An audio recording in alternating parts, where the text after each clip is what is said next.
Happy New Year, everyone. Welcome to the program. I am Adeshewa Josh.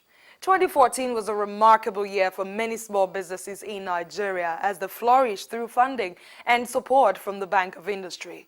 A year that saw giant strides in the manufacturing sector and the production of the first set of made-in-Nigeria cars.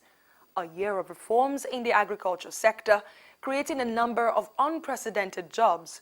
Also, the nation's GDP was rebased, revealing a significant jump. A feat many analysts believe was made possible because of the growth in the MSME sector. Yet, it was a year to be sober, as Naira could no longer withstand the pressure of the dwindling oil price around the world, leading to the devaluation of the currency. For some business owners in the country, it's no good news at all. Because I'm a perfumer, most of my raw essences can be found locally, and I have to get raw essences from France and Dubai. It's not a situation where we can source plants to distill and extract oils for in Nigeria.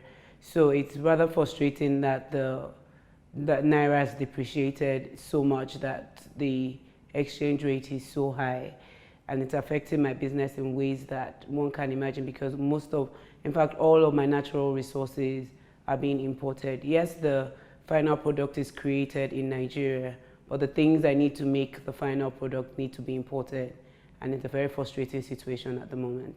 Now that Naira have been devalued, the banks have written to us that the interest rate will have to go up from 23 to whatever they've decided to charge. Going to commercial banks to take loan at 25, 26, 27%. I wonder, with the challenges of the day, how one is going to make ends meet. So, what can you, as a small business owner, do to cushion the effect of Naira devaluation as you set sail in 2015? Is it really all gloom and doom as public hysteria looms in many sectors of the economy? Or could this situation present a golden opportunity for MSMEs to flourish in the country? I put these questions to Bismarck Rwane, a renowned economist, earlier.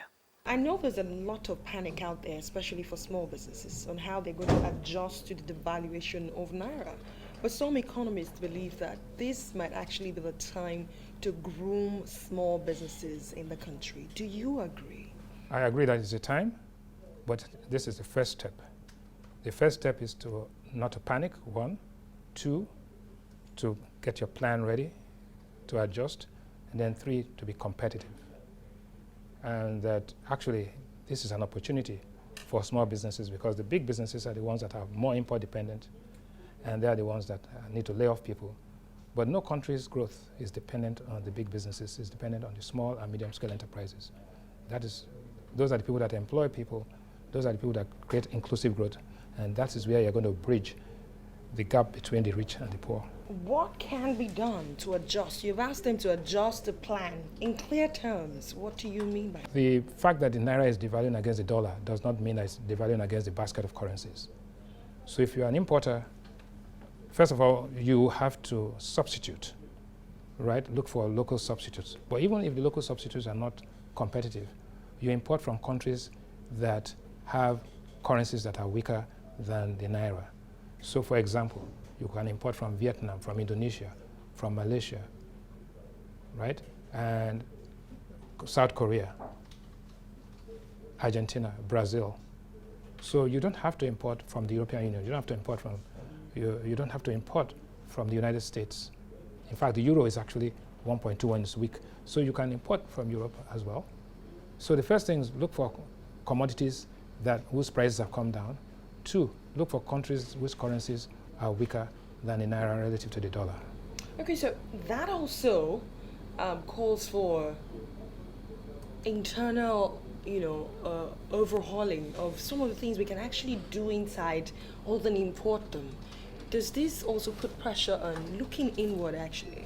Yes, that is to be expected. First and foremost, if you buy locally, as long as the quality is acceptable, then you realize that you can cut costs. But not all local products are competitive in terms of price. So if you must import, you import from, like I said, currencies that are weak and commodities that are reducing in price. Then you can become inflation neutral. That's what we call inflation neutral, and then you can use it as a source of competitive advantage and pass on some of the price gains to the market. So while others are actually increasing prices, you can actually reduce prices and gain market share. Now, predict the future of small businesses in Nigeria starting from now. I think you are going to see double-digit growth in small businesses in terms of the number of their output, their profitability, and their market share. As you go along, you get double-digit growth in the next 5 to 10 years. Because while the bigger companies are cutting back and making the adjustment, the small companies are actually, they are more nimble, they have the resources, and they will have access to financial advisory firms, and you would have the opportunity to create internal efficiencies, which makes you more efficient and more cost effective, and then you're able to compete, not only domestically, but even compete against other people who are processing and importing the goods into Nigeria. So the Bank of Industry has a project which helps to reach out, and they have participating financial institutions that help this. But what happens is that it's not just the funding, it is the structure of the companies, their governance and their efficiency that drives their competitiveness. And to do that, they need to do a lot of things. Have good auditors, have a board that is effective, have a purchasing strategy that allows them to know what the information, where the products are coming from different parts of the world, right? And then have a marketing strategy that puts you right there and you can reach out to the market. But more than anything else, you don't want to invest in obsolescence. There are some products that are just going out.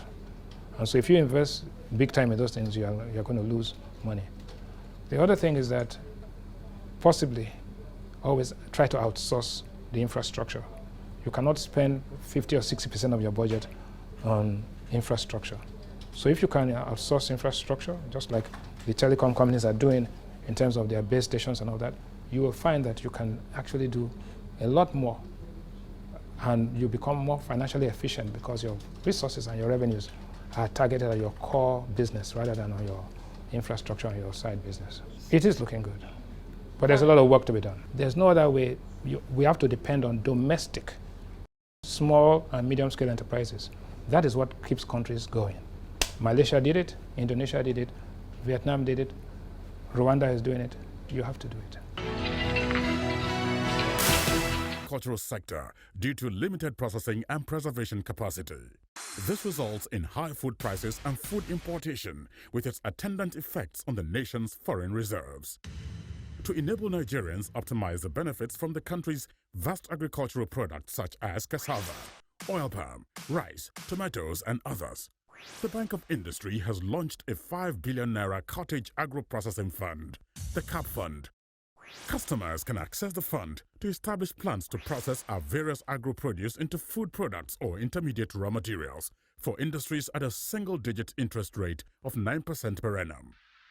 For more information on the CAP Fund, please visit www.boinigeria.com/capfund. Bank of Industry, developing Nigeria's agro-processing industry through the CAP Fund. So now you know. It's not the time to panic. Rather, it's time to be more competitive as you upgrade your products and services to meet global standards, thereby providing a better alternative at a competitive price for customers who would rather import the same. And don't forget, the Bank of Industry has got you covered all the way. Now, let's get back to business.